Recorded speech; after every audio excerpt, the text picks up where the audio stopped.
as moms, as wives, as women, people expect that we're going to have the Pinterest perfect house and the perfect meal laid out and all of our Christmas gifts wrapped perfectly. But it doesn't have to look like anyone else's Christmas. You are family, you are together, and praise God for that. I try to get myself excited. Like, I want to see what he is going to do with this year. God is so good. He is the masterful healer, and he really does love you. He loves you so lavishly. I want to encourage you guys to make memories with your kids. You will not turn around one day and be sad that you made memories with your kids. As you approach a new year, ask the Lord to give you scripture specifically to pray over your children. Rather than stopping at that and going, ooh, that's a great verse. Let me just share that with her.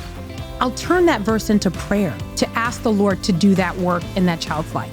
Mamas, as you're closing out this year, God knows the plans that he has for your child. We can surrender all of our stress, all of our anxiety, all of our lesson plans, all of our plans, and we can walk in a freedom and a surrender and a stillness and a peace as we educate our children and as we raise them up in the fear and admonition of the Lord.